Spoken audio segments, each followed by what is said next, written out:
grow, still can't stop it.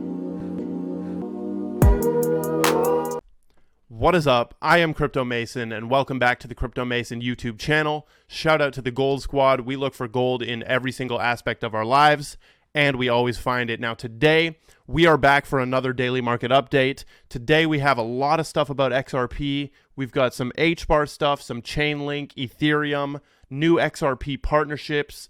We also have proof, some new proof that Swift will use crypto eventually. And let's just hop in today. So make sure that you're following me on Twitter right there at Mason vs. Loose on Twitter.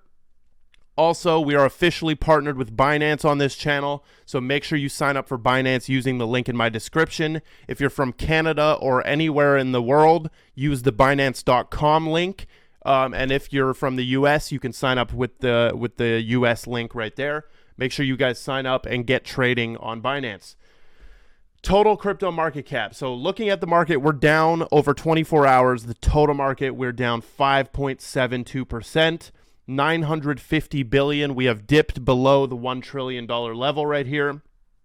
And we're sitting at basically 930 to 950 billion. As I've told you guys many times, we're just battling this $1 trillion level. All that I care about is that we're just staying up there, like stay close to that 1 trillion, because that is a super key level, that 1 trillion. Like that term or that headline or that number makes headlines. 1 trillion. Like when the market dips below 1 trillion, all of the news and the mainstream news says, oh, the crypto market has dipped below 1 trillion again, right? That makes news. And then we have bearish news going out. So the more we stay above a trillion, crypto is still regarded as a $1 trillion plus market, right? And the bullish sentiment kind of continues.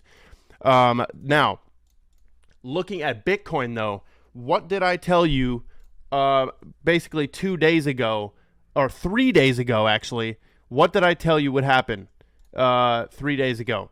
So take a look at this clip. This is on, I don't even know what day, 3 days ago. Check out what I'm saying when we're at $22,200 on Bitcoin. We're coming back down. We're coming back down. Don't be surprised if we end up at 20,000. In a day or a couple days here. Don't be surprised. Like, this is what this thing has been doing. Don't be surprised if we end up at 20,000. Where are we at? 20,000 right there. Lowest we've went today was, let's see. Lowest we've went today was 20,700. Does look like we're coming back up a little bit right now. But, dude, look at that. We're right back at 20,000. This is like, there's really no point of predicting anything with Bitcoin. I know I basically say that every time, but if you're looking for Bitcoin analysis, like you got to basically zoom out, right? You got to go to the macro and zoom out and see really where we're at here. So next thing is obviously all altcoins are also down. We've got Ethereum down 10%, which is also causing a lot of the altcoins to suffer today. Hex is kind of decoupled there, 4.5% up. Hex, I cannot believe, dude, that Hex is worth what it's worth right now. Hex is worth 4 cents. Dude, that is horrendous from where that was, right?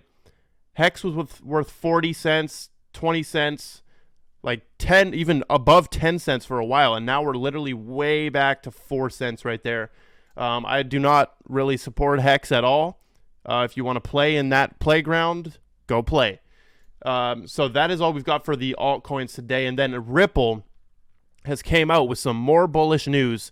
It is extremely rare to find a coin that has bullish news every single day. Ripple and XRP is a coin that has bullish news every single day coming out. And today or yesterday, it was FOMO Pay, which is a company who does payments, is going to utilize Ripple's on-demand liquidity for crypto-enabled treasury management. And ODL, whenever ODL is mentioned in a partnership, that means they're actually using Ripple, right? Whenever ODL is mentioned, they're actually using XRP. Now, let's read through this right here. By leveraging ODL for treasury payments, FOMO Pay is able to get 24/7 all year round access to liquidity for euros and USD, thereby enabling same-day settlement globally. ODL for treasury payments makes it easy for PSPs like FOMO Pay, payment service providers like FOMO Pay, to improve internal business cash flows, thereby allowing them to reduce business costs and improve operations. Prior to using ODL, FOMO Pay's treasury managers had to use other modes of payments where funds would take 1 to 2 days to reach destination accounts. So look at the benefits they're already reaping from using XRP here and using ODL. It's massive. It is massive.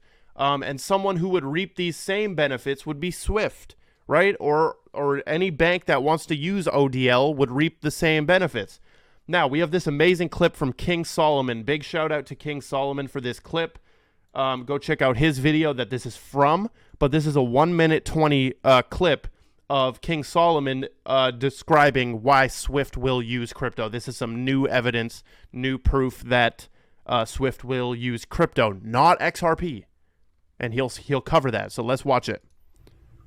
We're talking about adoption of cryptocurrency, guys, in the traditional financial system. I mean, Swift, as most of us know, really is kind of all the money from a payments messaging standpoint. To start having cryptocurrencies integrated, which is 100% what's happening here. We can see ISO 24165 is 1,000% crypto assets integrated into the traditional financial system. You can even delve even deeper and say that it's basically going to be utilized, this digital token identifier. It's just one of the building blocks that's going to be utilized to upgrade the plumbing of the entire financial system as we know it right now. We can see XRP up here. We know, top 100 assets, but they're going to be looking for highly liquid assets to bridge. This appears to be more of kind of a bridging mechanism to me without necessarily having to touch or settle in XRP, which I know is going to be interesting for people to think on. I know that a lot of it's, XRP will be the settlement mechanism, and these non-deliverable forwards, I think, is what Swift is pretty much doing here for illiquid corridors, or potentially to hedge, or potentially to gain exposure to digital assets that can potentially bridge between two different corridors in a foreign exchange transaction more efficiently. So massive, massive, massive, massive. Massive is right there on this Swift news. Also, I love how he's being truthful about it, that this does not involve XRP at all. They're doing it without XRP right there. Swift will use crypto in November 2022. I'm looking forward to November 2022 for sure. So very good clip there from King Solomon. Also, we have Hedera, the Hbar Foundation, tweeting out that they have passed 1 million Hbar accounts on the Hedera mainnet. And the Hedera NFT community and all of the ecosystem is blowing up like crazy.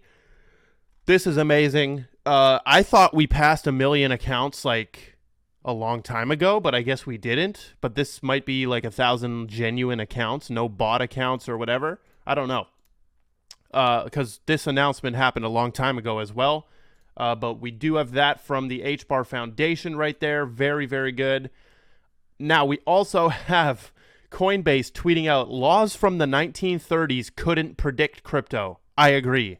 That's why we filed a petition to the SEC to issue securities rules that work for crypto securities and unlock a new market for U.S. consumers, developers, and platforms. What the heck are crypto securities? Please stop calling them crypto securities, bro. And I tweeted that right here. I said, okay, LOL, but stop calling them crypto securities. I am sure you are working with the SEC to popularize this term. Calling them crypto securities equals submitting to the SEC. And this is a fact. This is a fact. Absolutely fact, bro. We cannot be calling these crypto securities. Like, that is horrible because we're submitting to the SEC. Moving on, we also have Liron Shapira coming out with a little write-up on Helium. Basically, Helium, often cited as one of the best examples of a Web3 use case, has received $365 million of investment led by Andreessen Horowitz. Regular folks have also been convinced to spend $250 million buying hotspot nodes in hopes of earning passive income. And the result of this has been that Helium's monthly total revenue is 6.5K per month. That is pretty dang bad. So he goes through and basically shows how the business model of Helium is kind of weird. And he says $300 million of Helium per year gets siphoned off by Nova Labs, which is the corporation behind Helium. This revenue on the books, which comes mainly from retail speculators, is presumably what justified such an aggressive investment by A16Z, which is A16Z, I think is how you say it. That's Andreessen Horowitz. If we look at Helium today, I mean, we're at $8.51, which in my opinion is still a pretty dang good buy, like a super good buy on Helium. This thing obviously has been to $52. Obviously, if you know the history of this channel as well, we covered Helium a year ago, right here. Where is it? Hidden gem cryptocurrency, below 100 million market cap, right there 1 year ago. And that video actually made me get into Helium at $1.50. $1.50. Sorry if my camera's like being weird right now. I don't know. Okay, there, we're good. We're good. By the way, when I was in Victoria, I left my camera on for 10 days straight. Probably not a good idea, accidentally. So, yeah, Helium, I got in at $1.50. The thing went to $50. $8 is still a good buy, but there is some problems with this model, as this guy is showing. You guys can read through that thread. Let's get into a little bit about ETH we have surpassed 50 ETH total volume on the ETH OpenSea. We're currently sitting at 55 total volume right there. You can see the Global Pass, Captain Pass, Top Gun Pass. And then also, we are grinding to make utility NFTs the standard across everyone's wallets and will lead by example. So I envision a future. This is one of the main reasons I'm involved on the team of ETH is because I envision a future where everyone's NFT wallets, their digital wallets, connected to their digital identity, are filled with access passes, basically, like club access. Like, this is the revolution of clubs and communities, right?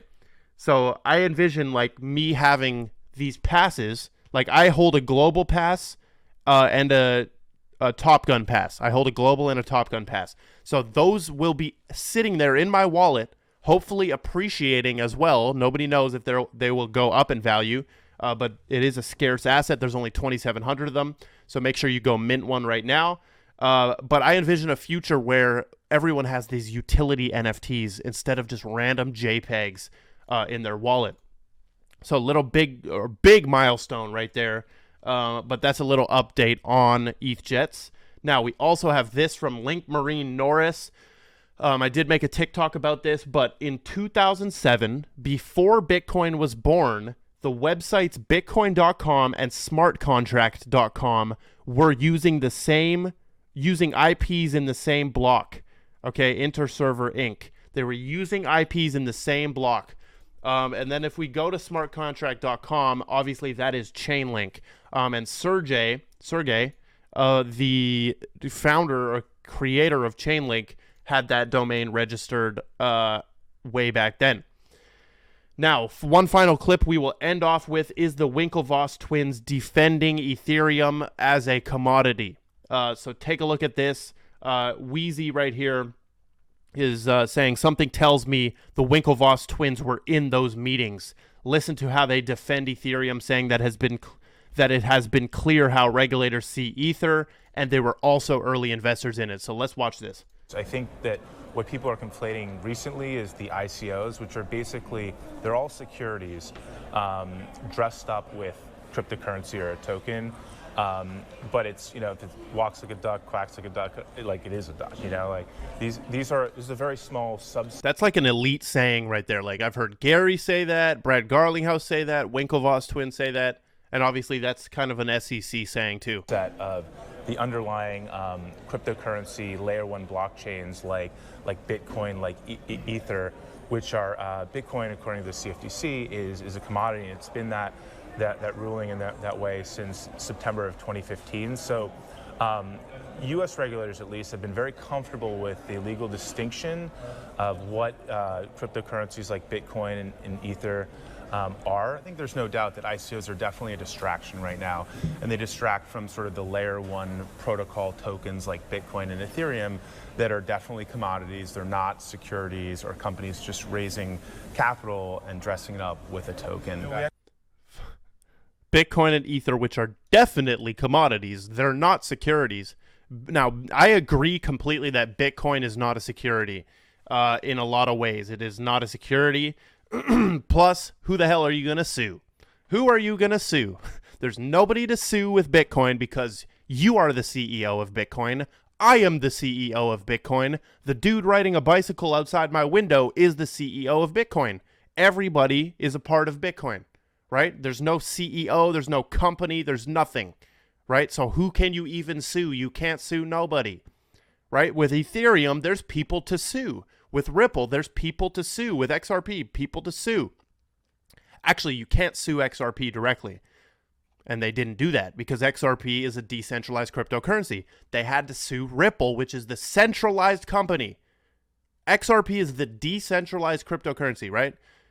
Ripple is the centralized company that they actually could sue. And that's why you see all these cryptos making foundations. Hbar Foundation, Tron Foundation, whatever. All these different foundations.